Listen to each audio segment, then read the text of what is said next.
Lugares con rostro, habitados de memorias. Deseos, Signos, palabras, secretos, rincones. recuerdos. El Instituto Nacional de Antropología e Historia presenta Nuestras ciudades, moradas de hombres. algunas antes de fundarse sobre la tierra, tuvieron que ser soñadas por alguien. Muy buenos días, estamos en Radio INA. Soy Salvador Rueda y les doy la más cordial bienvenida.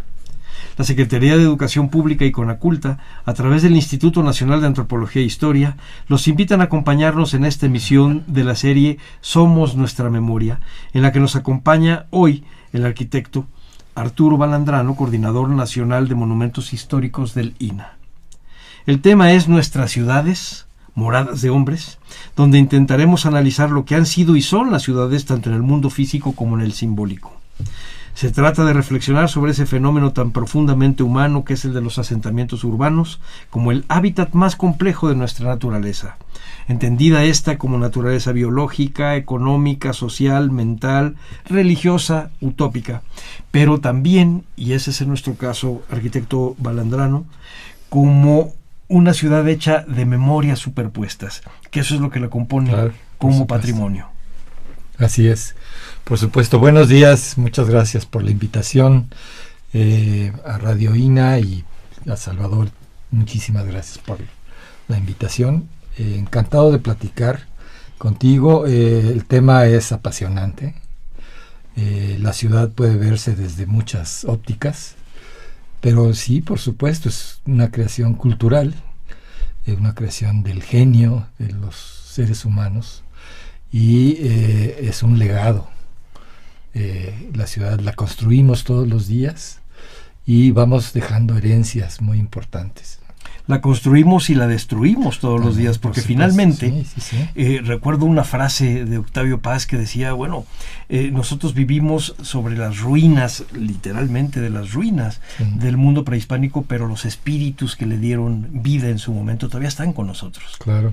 Es decir, nosotros seguimos hablando el castellano muy similar al del siglo XVIII, probablemente también al del XVII. Sí.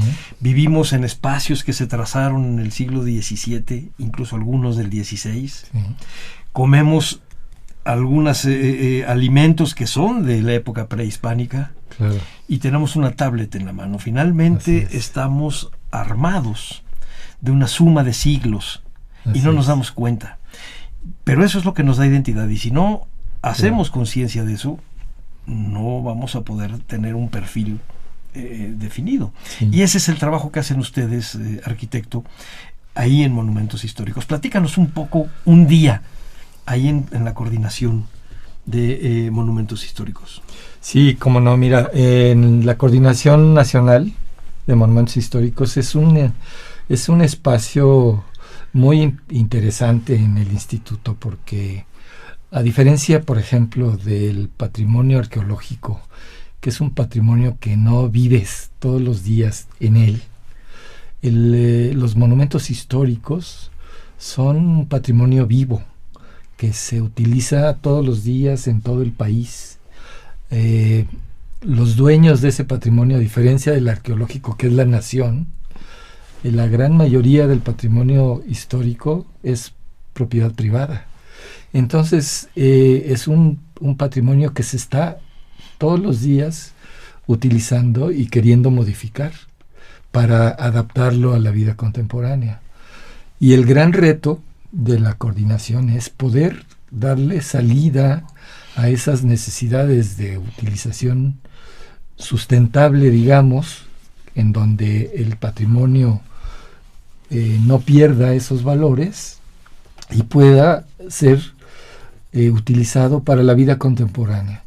En la medida en que podamos darle cauce a esa posibilidad, el patrimonio va a sobrevivir. Si cerramos ese cauce y las personas le quitan interés a una casona del siglo XVII y la abandonan por comprarse un condominio del siglo XXI, lo más probable es que se pierda esa casona antigua, ¿no?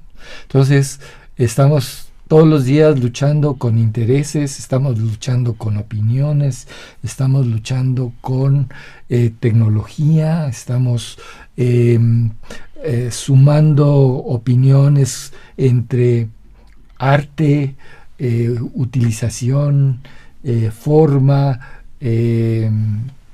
historia, identidad, ¿no?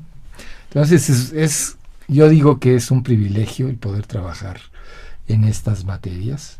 Es un privilegio y es una pasión también, ¿no? Claro, bueno, y si la gente viva no habita los lugares antiguos, estos acaban siendo finalmente un cadáver. Sí. Es decir, son piedras muertas. Sí. Pero esto que me estás ahorita contando, digamos que es el telón de fondo de una jornada de trabajo cotidiana dentro de esta dependencia del Instituto Nacional de Antropología e Historia, que por lo que yo he atestiguado en mis ya muchos años de estar aquí, es una de las más dinámicas, porque tiene que ver con todo. Sí. Tiene que ver con historiadores, tiene que ver con antropólogos, tiene que ver con el jurídico, tiene que ver con los archivos, tiene que ser muy cuidadoso en el trato con otras autoridades municipales, federales. Sí. Al mismo tiempo tiene que darle esta carga de proyecto intelectual a una política pública. Entonces, claro, eso es lo que ustedes, por decirlo de alguna manera, traen encima cuando atraviesan la puerta de sus oficinas. Sí, así es. El día a día de la coordinación es siempre interesante, siempre retador, y permite, primero que nada, a nosotros desde la coordinación tener una visión del territorio nacional, de la nación. Y tenemos un trabajo de coordinación con los centros INAH en las entidades federativas muy intenso. En todos lados se dan propuestas de aprovechamiento y de modificación o de restauración de monumentos históricos. Afortunadamente hay un creciente interés por aprovechar de manera sustentable el patrimonio. Entonces, un día normal nos encontramos, pues, primero trabajando con un grupo que vino de Yucatán porque quieren hacer un hotel en el Paseo Montejo. Otro día, otro momento más adelante en el día, tenemos una reunión con la curia para ver las modificaciones que tiene que hacerse en la catedral para poder darle una utilización a la nueva liturgia que están tratando de establecer dentro de los espacios, ¿no? Otro momento interesante en el día puede ser la reunión con una serie de representantes sociales que están reclamando que alguna autoridad está tratando de borrar parte de su identidad al hacer una calle, ¿no? Y entonces se sienten afectados porque en esa calle hay un templo y ese templo está en riesgo su atrio, por ejemplo, ¿no? Entonces te enfrentas a una serie de situaciones tan diversas que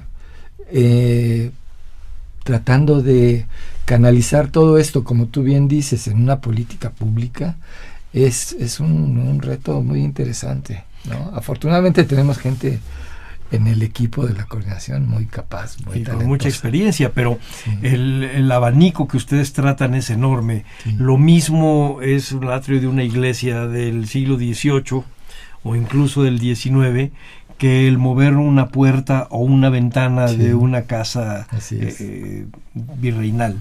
Claro. De todo, es un universo gigantesco, sí, y le tienen que dar el mismo tratamiento. Claro, sí, sí. Ayer mismo estábamos trabajando con el equipo de la Universidad Nacional que tiene bajo su resguardo el Museo de la Mujer en el centro histórico. Es una casona del siglo XVIII y pudieron comprar la casa contigua, un inmueble que estaba prácticamente en ruinas, una casa del siglo XIX, y la están tratando de utilizar para ampliar el museo. Y teníamos esta discusión, se necesita hacer una conexión entre los dos espacios, y decíamos, bueno, necesitamos abrir una puerta, pero bueno, tenemos un muro del siglo XVIII que no vamos a horadar de una manera insensata, ¿no? Estamos hablando de un museo en el centro histórico de la Ciudad de México, sí, claro. Sí, y entonces, ¿qué decidieron? Bueno, encontramos una solución muy, muy interesante, porque se hicieron unas calas en el muro y hay una ventana, y esa ventana hicimos la cala porque nos imaginamos que debió haber habido una comunicación, que esos dos predios originalmente eran uno solo. Y encontramos el vano para la puerta. Entonces, la solución fue simplemente recuperar el vano de la puerta, que hoy en día es una ventana, ¿no? Está perfecto. Sí, no sí, siempre tienen esa suerte, no, pero... No, fue muy afortunado. A ver, arquitecto, estamos hablando de monumentos históricos y sin embargo nunca hemos hecho el esfuerzo por definir qué es un monumento histórico. Y dentro de esta definición, ¿cuáles son los límites que ustedes tienen? Bueno, en nuestro país la legislación es muy clara en este sentido.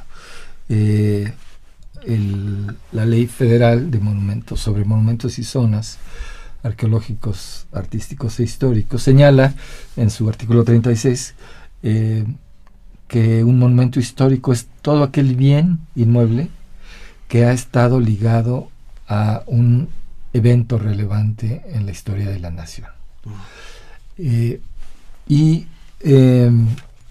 Además establece por determinación la ley una tipología, ciertas tipologías que deben de considerarse monumentos históricos, y habla todas las construcciones producidas a partir de la llegada de los españoles a Mesoamérica, siglo XVI, hasta fines del siglo XIX, 31 de diciembre de 1900.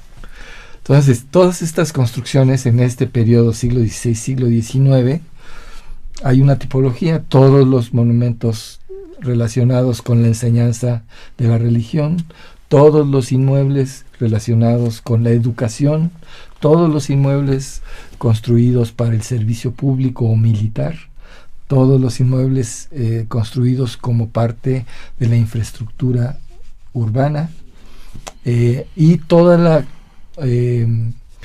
los inmuebles dedicados a la asistencia pública, hospitales, leprosarios, asilos, y finalmente habla de toda la arquitectura civil relevante, o sea, todas las casas habitación que se construyeron en este periodo y que tienen alguna relevancia, ¿no?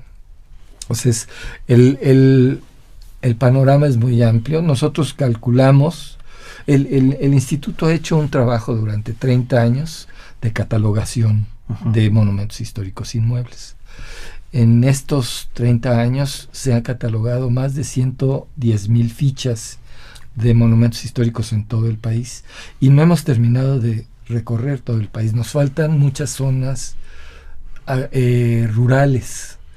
En el campo encontramos mucho patrimonio todavía sin catalogar: caminos de herradura, puentes, norias, trojes, túneles, 1000 cosas.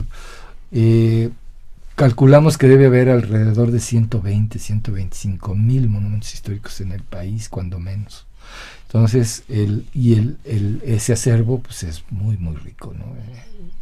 Y ese acervo nos hace sentir un pueblo muy afortunado en términos de legado y de identidad, ¿no? Es ese acervo, sobre todo cuando está en conjuntos urbanos, que el instituto ha hecho una labor para proteger los conjuntos urbanos, haciendo 59 declaratorias para proteger centros históricos.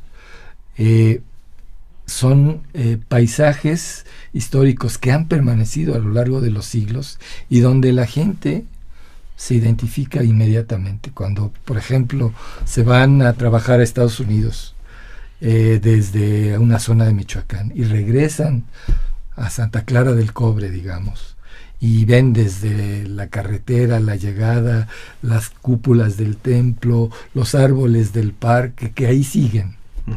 Entonces la gente dice, ya estoy en mi pueblo, ya estoy en mi lugar, ¿no? Ya regresé.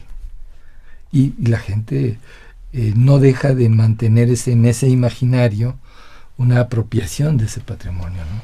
Que es muy interesante. No, sí, además que es básico para la vida de las personas, son sus coordenadas vitales. Así es. Fíjate, ahorita que lo estabas mencionando, arquitecto, allá en Jiquilpan, Michoacán, a una cuadra donde está la casa tuya y de todos los que nos escuchan, hay un monumento que hizo 3 guerras. Ajá, maravilloso. Pero era de la hacienda del Cabezón en Jalisco, del mayorazgo de Cañedo. Y en tiempos de Lázaro Cárdenas lo donó el dueño de la hacienda a Jiquilpan, y entonces está puesto como una mojonera a lo que entonces era las afueras del pueblo, y hoy es un referente del centro. Pero ¿cómo manejan ustedes es un monumento del siglo XVIII, pero está en una ubicación del siglo XX? ¿Cómo se maneja eso para el cuidado de Sí, fundamentalmente un valor importantísimo que tienen los monumentos dentro de una traza urbanística es que estos se vuelven hitos urbanos. Los hitos en una ciudad son los elementos referentes para poder, primero, si eres residente de la localidad, tener las referencias de tu lugar.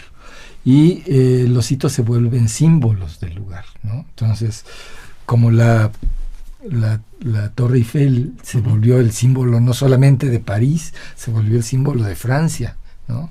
A pesar de que cuando se construye, todo el mundo decía qué cosa tan horrenda, cómo la tienen que quitar terminando la Feria Internacional, ¿no? A mí me tocó oír eso para el Monumento de la Revolución cuando yo era niño. Por supuesto. Decía que era una cosa espantosa, pero ahora es un referente. Claro, yo creo que fue muy afortunada la decisión de distintas administraciones públicas de mantener el cascarón de lo que iba a ser el Palacio Legislativo porfirista, ¿no? Sí. Y ahora es un referente, ese es un símbolo. Muy bien, vamos a tratar de seguir un poco la plática. Entra el arquitecto urbanista a su oficina y tiene enfrente problemas con edificios históricos, pero este urbanista además tiene una idea de lo que es esta ciudad y lo que debe ser y el futuro de esta ciudad. ¿Cómo concilias en un momento dado el defender un monumento histórico sin ir en contra del flujo de la historia? Claro.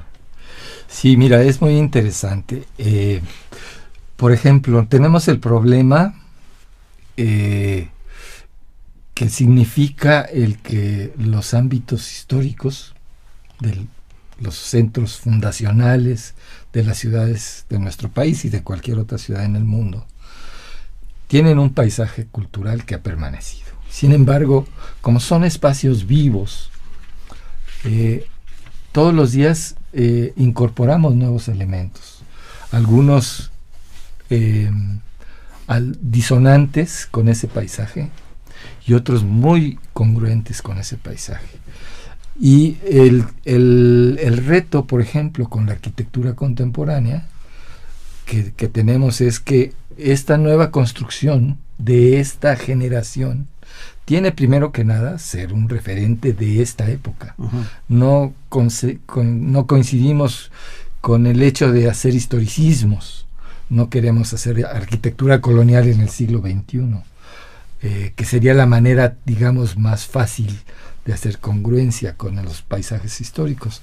No, el reto que significa la incorporación de la arquitectura contemporánea es que el talento del arquitecto sirva para hacer una lectura de ese paisaje histórico, en donde los protagonistas son los edificios históricos más emblemáticos, sigan siendo los protagónicos más importantes de ese escenario, y la arquitectura contemporánea utilice el lenguaje del color, la forma, la volumetría, la escala, las texturas, los materiales, de una manera contemporánea, los adopte en su nueva arquitectura y haga gestos de respeto hacia todo lo demás, haciendo un diálogo que funcione de manera congruente.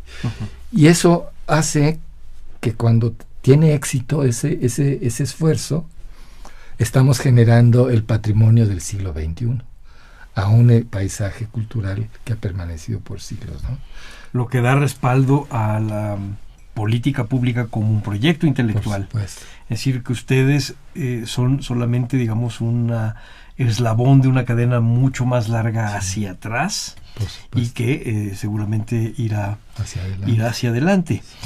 Y cuando han tratado en el pasado no con problemas de política pública, sino de apropiación de espacios que son monumentos, pero que puedan ser todavía utilizables ahora. Estoy pensando, por ejemplo, en algún espacio que fue o escuela o fue un templo y que haya que hacerlo un museo. Y me refiero a cómo hacemos los del INAH para no caer en una contradicción al meternos con nuestros propios lugares que debemos cuidar. ¿Cómo tratas con nosotros? Claro. Bueno, es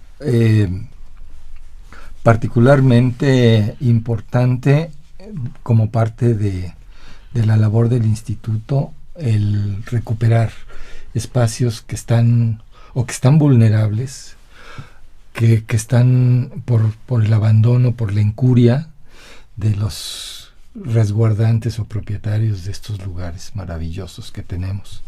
Un ejemplo muy interesante es la propia sede de la Coordinación Nacional. La sede de la Coordinación Nacional de Monumentos Históricos está en una casona de la época virreinal en el centro histórico de la Ciudad de México, a un ladito del Palacio Nacional, Correo Mayor 11. Esa casa fue construida por un comerciante con muchos recursos, un comerciante exitoso, e hizo una casona muy digna y muy relevante, muy bien decorada. Esa casona, a lo largo de su historia, fue pasando por diversas etapas. El comerciante cayó en desgracia por alguna razón, abandonó la casa, la vendió, la casa se convirtió en una escuela, funcionó como una escuela durante mucho tiempo. La escuela terminó su ciclo de vida, se cambiaron a un mejor lugar porque la casa se empezó a deteriorar. Finalmente llegó al abandono y fue ocupada por personas que no tenían vivienda para usar ese espacio como vivienda.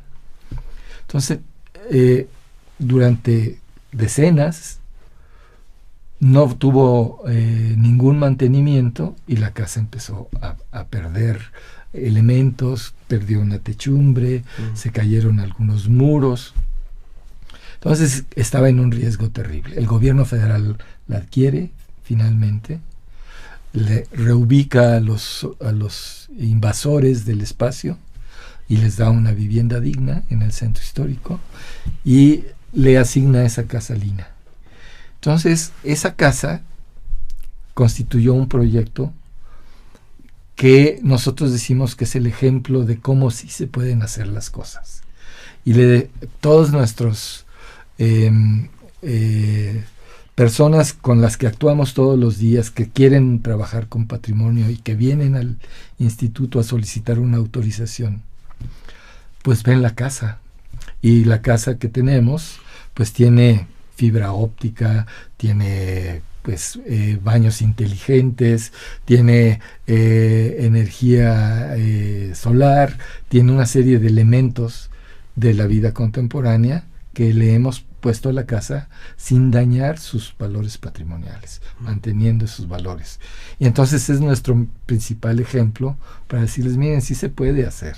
Y además de que se puede hacer, tú tienes que convencer, por ejemplo, a un dueño de una casa que tiene una casona antigua que recibió como legado de sus abuelos, está medio deteriorada o en ruinas, puede ser, que nadie le dio mantenimiento durante mucho tiempo, y la quiere convertir en un hotel. Y la primera idea que se le ocurre es: voy a demoler y voy a hacer un hotel contemporáneo. Entonces, esta labor de decirle a la persona: mira, tienes un tesoro, a pesar de que parezca que es una ruina, es un tesoro, porque es única, es una casa que no se va a volver a construir nunca jamás. Uh-huh. Es un referente de tu familia, del esfuerzo de tus abuelos, que fueron los que recibieron ese legado de tu familia que la construyó, y que te da a ti un orgullo principal como parte de esa línea generacional que está cumpliendo el mandato de la vida, ¿no? Que es recibir un legado, conservarlo y transmitirlo a las siguientes generaciones. Bueno, aparte de eso, si te metes al mercado inmobiliario, vas a encontrar que puedes construir un hotel como los hace cualquier cadena hotelera del mundo, en cualquier parte del mundo, con el mismo cajón. Y tú los identificas en cualquier lugar a donde vayas del mundo. Pero los hoteles que se hacen en una casona de patrimonio histórico son únicos, irrepetibles, y le dan una identidad a esa casa y a ese negocio, digamos. Entonces, tú tienes además un valor agregado al ofrecer un servicio que es el hospedaje en un lugar único, donde la gente va a querer venir, donde la gente se va a querer hospedar porque es especial, ¿no? Entonces, todo ese trabajo de convencer, de discutir, de aprovechar y ver que el negocio funcione, por un lado, para ellos, y que por otro lado generemos un juego donde todos ganemos y nosotros ganemos, que el patrimonio se conserve, es apasionante. Pero son juegos de equilibrios dificilísimos. Sí, muy difícil, sí, porque entran muchos factores. Bueno, quiero recordarle al auditorio que estamos platicando con el arquitecto Arturo Balandrano, coordinador nacional de monumentos históricos del Instituto Nacional de Antropología e Historia, y el tema es nuestras ciudades moradas de hombres, y concretamente hoy sobre monumentos históricos, que es algo apasionante, delicado, que requiere de profesionales. Y esos profesionales deben ser básicamente arquitectos o historiadores que saben de arquitectura. Porque si a mí me dieras, por ejemplo, la posibilidad de decidir sobre una casa, probablemente falsifique cosas. Y sabemos muy bien, bueno, yo además tengo por ahí una maestría en Historia del Arte, y sé que una de las maneras de identificar una falsificación es porque tiene los rasgos del gusto de hoy y no, o del gusto del momento en que se hizo la falsificación, y no de la antigüedad real que debía tener. Y siento que esa es una de las cosas que tienen ustedes que cuidar, es decir, acepta el hombre hacer un hotel sobre esa casa, pero ¿cómo hacer que no falsifique? Claro. ¿Ustedes lo apoyan? Sí, por supuesto. El instituto siempre ha cuidado dos valores fundamentales: la integridad y la autenticidad. Eso es lo que le da valor al patrimonio histórico. Integridad y autenticidad. Que la casa, si se construyó la casa con un partido donde tenía una crujía al frente y habitaciones hacia atrás en una forma de L y un patio al fondo y una huerta atrás, ese partido le da integridad a la casa, y la intención de los procesos de restauración que impulsa el instituto es mantener la integridad.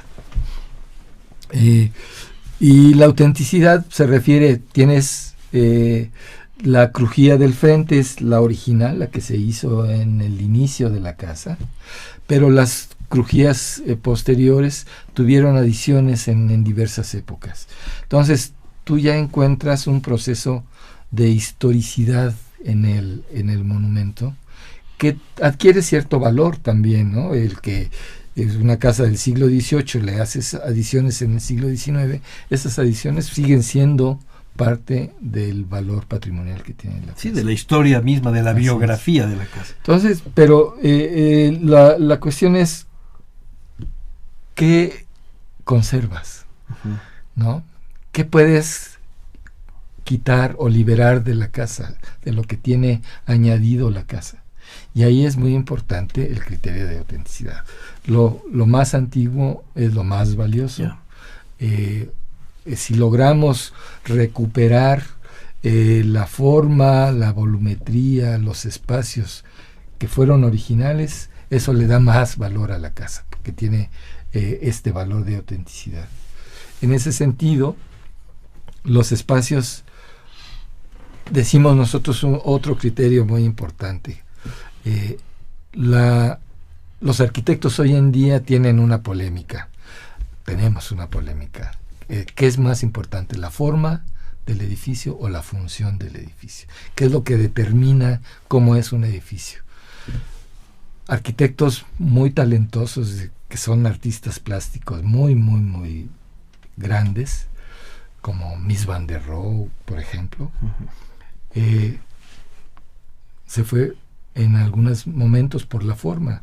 La capilla de Ronchamp, por ejemplo, es una escultura maravillosa que aloja una capilla religiosa de un convento. El Museo Guggenheim en Bilbao es una escultura el edificio, ¿no? Ahí predomina la forma. Nosotros decimos que en los monumentos históricos la función tiene que adaptarse a la forma. Aquí en los monumentos históricos el valor lo tiene el edificio. Y lo que tú quieras hacer, sea esto una biblioteca, un museo, un hotel o una casa habitación, tú tienes que hacer un gesto de respeto y adaptar tu función a la forma. Así vas a respetar el monumento, así vas a conservar el monumento y vamos a mantener su integridad y su autenticidad, ¿no? Claro.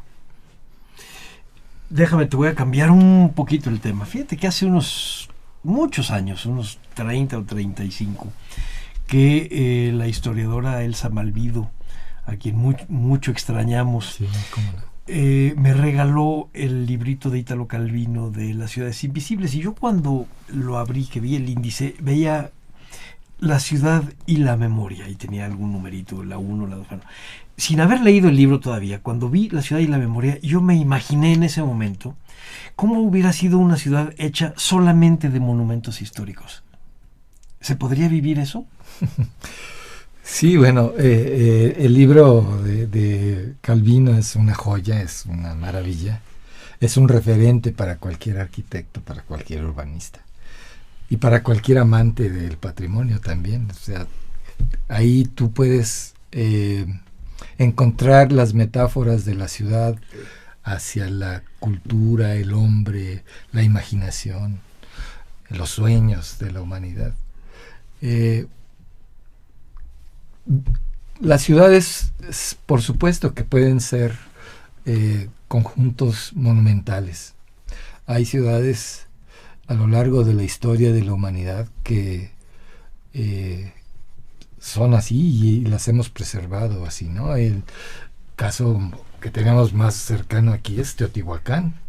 Teotihuacán fue una ciudad, de acuerdo a los arqueólogos, muy densa, muy amplia.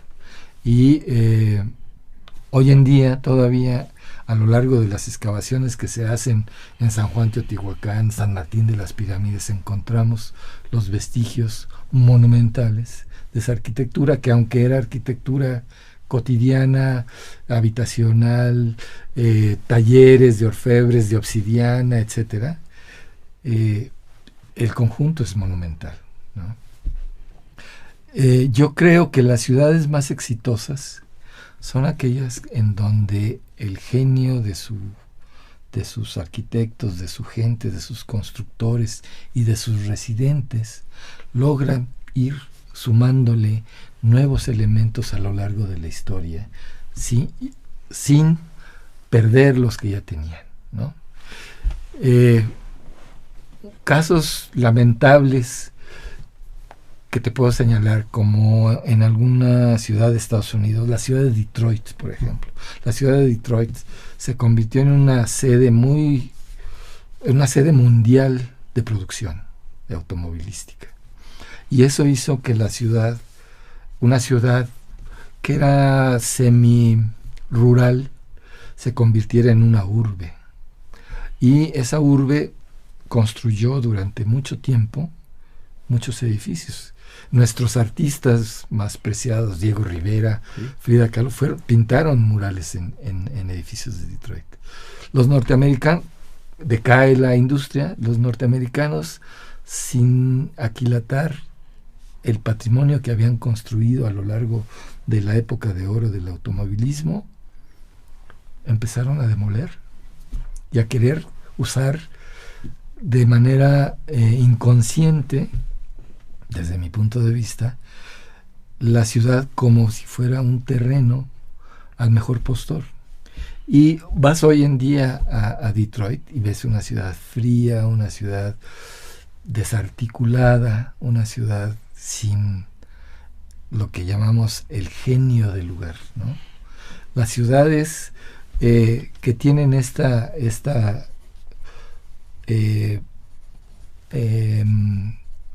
valor de mantener su patrimonio, generan un espíritu del lugar. La gente lo comparte, lo disfruta y lo conserva. Entonces, ese genio del lugar se puede dar en múltiples escalas. Se puede dar en un espacio muy pequeño, como es el centro histórico de Coyoacán. Tú vas un domingo a Coyoacán y te encuentras en un lugar único que tiene un sabor que no ha perdido y que sigue ahí. Es el genio del lugar. Pero vas a, no sé, a París y también te lo encuentras en una mega ciudad contemporánea hoy en día. Es un fenómeno metropolitano. Pero llegas a París y te das cuenta que la ciudad tiene su genio. Sí, bueno. Y para seguir con los ejemplos norteamericanos, San Francisco tiene su genio. Fue destruida hace poco más de 100 años por el terremoto y el incendio, y fueron capaces de rehacerlo. Sí. ¿Hay ejemplos ahí de que ustedes hayan usado en monumentos históricos de criterios para renovar, o no renovar, para ni siquiera restaurar, para reconstruir lo que se haya perdido? Sí, recuperarlo. Sí, por supuesto. Tenemos que pelear con una serie de leyendas urbanas muy difundidas por ciertos grupos de interés. Por ejemplo, el hecho de que es más fácil demoler que reconstruir. Falso, totalmente falso. Yo he oído esa. Sí, efectivamente. Sí. Lo promueven mucho los grupos inmobiliarios. Es mucho más barato reconstruir que demoler. Y demoler y volver a construir, claro. Algo de la misma calidad, por supuesto. Es muy importante cuando tienes un conjunto patrimonial muy sólido, y pasa lo que tú dices en San Francisco con el temblor de principios del siglo XX, o el huracán en Nueva Orleans, que también Nueva Orleans es una ciudad con su genio. O las de aquí de México, que han sufrido terremotos. Por supuesto. Nosotros mismos, claro. Aquí, Colima, Puebla, así es. Oaxaca. Así es. El esfuerzo siempre ha sido, vamos a recuperar el lugar, vamos a recuperar el entorno, y creo que hemos sido bastante cuidadosos para que el genio del lugar no se pierda, primero que nada, y que la masa patrimonial siga ahí, a pesar de tantos avatares que hemos enfrentado, ¿no? Guerras y mil cosas. Pero el genio del lugar es tan fuerte, hace que la gente se una en procesos de conservación. Por eso es tan importante la función de difusión del instituto. Ese es un tema que nosotros todo el día queremos impulsar y estamos trabajando con los grupos.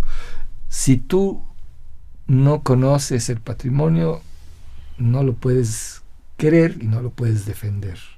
Si empiezas a valorar por qué esa casa vieja en Parral, Chihuahua, tenemos un ejemplo. Las tapias viejas, decían los norteños chihuahuenses allá en Parral, las tapias viejas de la abuela, ¿no? ¿Qué les hacemos? Vamos a tirarlas y a poner aquí un centro comercial. No, pues espérense, vamos a ver. Y entonces empezamos a hacerles ver ciertas características de la arquitectura que había en esas casas que en el resto de Parral no encontrabas. Una noria muy especial, labrada, un enmarcamiento de cantera especial que tenía una fecha especial que para la familia representaba una fecha importante, que era la fecha en que el abuelo había llegado a Parral y hizo una inscripción en la casa, llegando a trabajar a la minería. Y entonces te das cuenta de que esos elementos empieza la gente a apropiarlos. Empieza a decir, pues sí, esto tiene valor. Primero para mí como familia, pero empiezan a platicar con sus amigos, con sus vecinos. Y los vecinos un vecino llegó un día que estábamos reunidos en la banqueta de su casa. Y dice, oye, no vayas a tirar la casa, a todos nos gusta, aquí en la calle los vecinos, no vayas a tirar, es la entrada del barrio, ¿no? Entonces empieza a haber una especie de responsabilidad hacia la comunidad también, ¿no? Tú eres dueño de la casa, es tu casa, tú la disfrutas, pero también la disfrutan tus vecinos. Pero fíjate lo que acabas de decirme también, lo de la inscripción del abuelo. Finalmente lo que eran piedras muertas terminan teniendo un nombre, sí, y entonces ya tienen un valor. Claro. Y no te habías dado cuenta, toda tu vida lo viste y nunca lo habías hecho caso. Sí. Y al momento que tiene ese valor, quieres ya conservarlo. Sí. ¿Qué pasa si en lugar de haber decidido conservarlo, lo hubiera destruido? ¿Qué pasaría ahí en Parral, por ejemplo? Podemos imaginarlo. Sí. Siempre es una pérdida. Tú derribas una casa antigua y esa casa ya no se puede volver a construir, ya no es renovable, digamos, ¿no? Y esa pérdida no solamente te afecta a ti, sino que afecta a la comunidad en la que vives y a México, ¿no? Acaba perdiendo el genio del lugar que me acabas de decir. Así es. Entonces, sí es muy importante esta labor de... fíjate, yo comparo mucho, por mi labor profesional, he trabajado mucho también en el ámbito de lo ambiental. En el ámbito ambiental, a través de la Cumbre de la Tierra que promovió las Naciones Unidas, se generó en todo el mundo un movimiento verde. Uh-huh. Y ese movimiento verde cundió muy rápidamente en grupos de la sociedad que se dieron cuenta de que todos vivíamos en esta caniquita azul que es el planeta Tierra y que es nuestra casa y que tenemos que defenderla, ¿no? En el patrimonio cultural tiene la misma importancia. Uh-huh. Perdemos nuestras raíces, perdemos nuestra memoria y nos volvemos una sociedad con Alzheimer. Una sociedad, esta enfermedad trágica y terrible te hace perder la esencia de lo que tú eres y finalmente te mata. Fíjate que ahorita que haces esta comparación, una de los síntomas de la gente que tiene Alzheimer es la desorientación. Sí. Si no tienes estos referentes físicos de la memoria, no sabes exactamente en qué parte del mundo estás parado. Así es. Entonces, cuando empiezas a destruir estas casas o estos elementos patrimoniales, te da esta enfermedad y ya una sociedad que no sabe de dónde viene, quién es, no sabe a dónde va, no puedes definir con certeza tu futuro, ¿no? Entonces, volviendo al tema de la comparación con lo ambiental, día a día, hoy en México y en todo el mundo, la sociedad se está organizando en defensa del patrimonio. Lo vemos en redes sociales, lo vemos en blogs, lo vemos en textos que aparecen en todos lados. Y nosotros como institución tenemos que impulsar estos procesos, el darles elementos de conocimiento, de investigación, de apreciación del patrimonio a los grupos. Entonces, si tú vives, por ejemplo, en Mixcoac y no sabes que Mixcoac fue uno de los pueblos originarios en el valle de la Ciudad de México, lo que es ahora la Ciudad de México, y que estaba a la orilla del lago, y que tenía un asentamiento prehispánico que todavía está ahí, lo puedes ir a ver, y que luego tuvo un asentamiento colonial, virreinal, y que ahí está todavía, y lo puedes ir a ver. Entonces, pues, no te das cuenta del privilegio de vivir en un espacio tan maravilloso como el poder ir a pasear a la plaza donde está el convento de Santo Domingo, ¿no? Y el templo ahí en Mixcoac, que muy poca gente conoce, por cierto. Pues está en un recoveco muy Así rico, es, por cierto, sí. Y muy interesante. Entonces, esa labor es uno de los temas que más nos ocupa durante todos los días, el hacer que los grupos se apropien de su patrimonio, tengan los elementos, conozcan la ciudad, ¿no? Pero fíjate que además me gusta que el área de monumentos la dirija gente que no son especialmente tecnócratas, por decirlo de una manera muy simple, sino gente que tiene un concepto, una definición de un proyecto intelectual detrás. Por ejemplo, nos hablabas de, cuando estábamos mencionando a Calvino, de las metáforas en las ciudades y su relación con los hombres.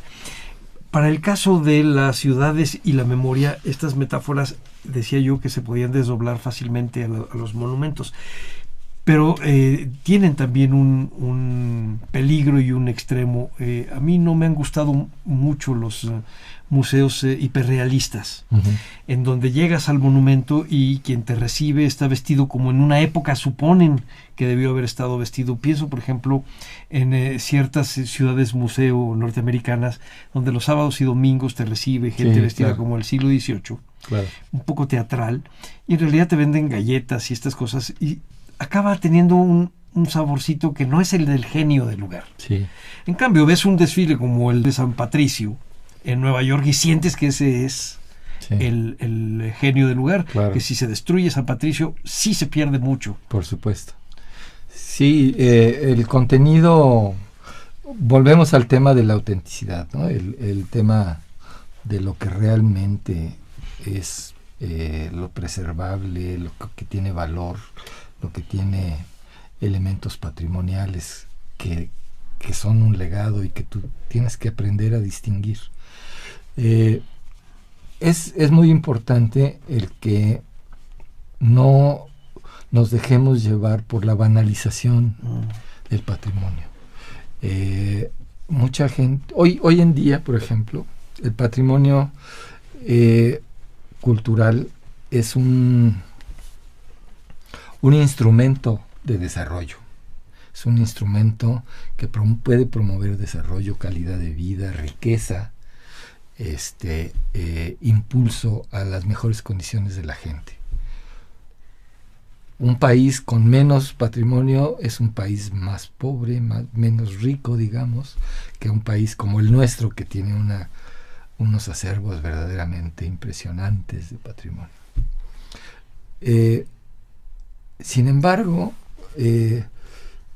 las corrientes de los promotores turísticos que se han dejado llevar durante muchos años por destinos como, por ejemplo, Disneylandia, como por ejemplo los temas de los parques de diversiones temáticos en general, tienden a utilizar los destinos culturales con ese mismo enfoque, y hay que hacerles ver que no es así, que el valor de destino que tiene un sitio de patrimonio cultural, como puede ser la ciudad de Puebla, patrimonio de la humanidad, no requiere de ponerle una rueda de la fortuna dentro del centro histórico para hacerlo un destino turístico, ¿no? Y entonces no banalizar estos procesos, porque tú le estás queriendo añadir elementos que te han funcionado en otros destinos, ¿no? Que no tienen estas calidades patrimoniales. Entonces es un poco estar tejiendo muy fino en estas cuestiones para que el dinero se vaya realmente a la conservación y no a banalizar el patrimonio, ¿no? Pero hay veces que no es asunto de banalizar. Yo he sido testigo de trabajos que han hecho ustedes en monumentos que tienen detrás otra función, que no es una función tonta, por decirlo, pero a lo mejor no es la correcta. Pienso en cuando se han querido hacer arreglos adentro de iglesias del 19, no del 18, sino ya del 19, ya con sus altares neoclásicos, etcétera, y que de repente hay un cura que se le ocurre hacer alguna modificación que tiene sentido con lo que él está teniendo en la liturgia, que tiene oposición también por parte de los feligreses, y entonces entran ustedes y lo orientan hacia donde no necesariamente hay banalización, y yo pienso que hay más peso en el trabajo cotidiano de estar trabajando sobre estos espacios minúsculos para mantenerlos, porque finalmente cuando son proyectos así tan turísticos acaban siendo tan efímeros que sientes el desgaste por lo enorme, pero los otros no, los otros son los importantes porque son chiquititos, cotidianos, de vida civil. Sí, son estos lugares que no pueden ser los huecos de la historia, claro, porque es lo que vive la gente. Sí, claro. Sí, totalmente de acuerdo. Me trajiste a la memoria el proceso que se siguió en Zacatecas, en el retablo mayor de la Catedral de Zacatecas. La Catedral de Zacatecas pues, es una joya del barroco impresionante, que por un incendio perdió su retablo principal. Entonces, al fondo del altar no había retablo. Y se tomó la decisión, acordada entre todos los actores, la curia, las autoridades, las comunidades, de hacer un retablo contemporáneo. Y se hizo un concurso con artistas a nivel internacional. Y ganó Javier Marín, nuestro escultor maravilloso que tenemos en México, haciendo una recreación contemporánea del retablo principal de la catedral, con un talento y un cuidado y una delicadeza importantísimo, que ahora este nuevo elemento contemporáneo para nada banaliza, por supuesto, la catedral, y le ha dado un elemento adicional de valor, ¿no? Artístico. Y fíjate, entonces otra vez lo que decías hace un rato, la función tiene que adaptarse a la forma.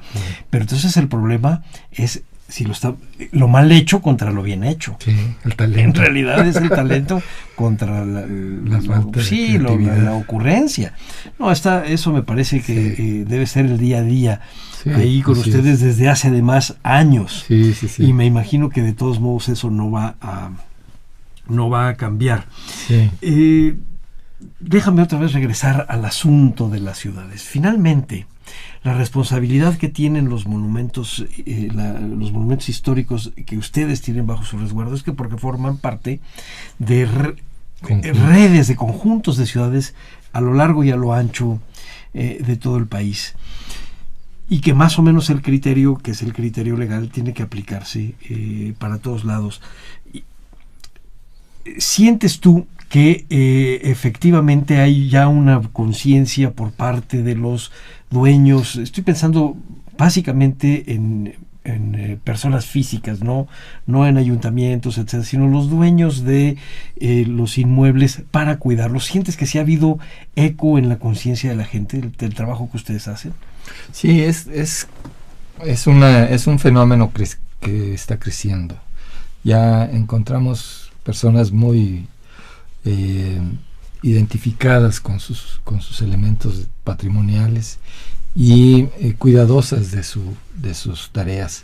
Muchos de ellos se vuelven nuestros principales coadyuvantes para defender el patrimonio. Déjame decirte que una buena parte de las tareas de protección en materia de monumentos se basa en las denuncias de los ciudadanos que en la noche escuchan que están taladrando la casa vecina, que es un monumento histórico y que todo el mundo reconoce como parte de su patrimonio, y nos mandan un correo, nos echan una llamada, y podemos atender y detener y conservar. Yo digo que la visión de estos conjuntos es muy importante. Yo entiendo así mi llegada al instituto. La coordinación que soy lo que fue la Dirección General de Monumentos de los años 30 del siglo XX, siempre fue liderada por restauradores, algunos de los mejores que hemos tenido en Latinoamérica, pero siempre restauradores viendo el monumento en sí. Uh-huh. Yo rompo ese paradigma de restauradores. Creo que soy el primer urbanista que llega a la titularidad de la coordinación, con esa visión de que el patrimonio no son los individuos, sino los conjuntos. Y esos conjuntos no solamente tienen que ver entre inmuebles entre sí, sino que tienen que ver también con una red muy amplia y muy tersa de patrimonio inmaterial, por ejemplo, ¿no? Todo lo que se produce en esos conjuntos de inmuebles patrimoniales en términos de celebraciones cívicas, celebraciones religiosas, fiestas, fandangos, música, etcétera, expresiones cívicas, es parte del patrimonio, y con esa visión tenemos que verlo, ¿no? De la manera más integral posible. Claro, no solamente lo que pasa en ese cascarón individual, sino en el conjunto, la ciudad, sí, lo público y lo privado. Así es. Y la vida en sus tradiciones y en sus modernidades. Así es. Arquitecto, nos queda ya muy poco tiempo.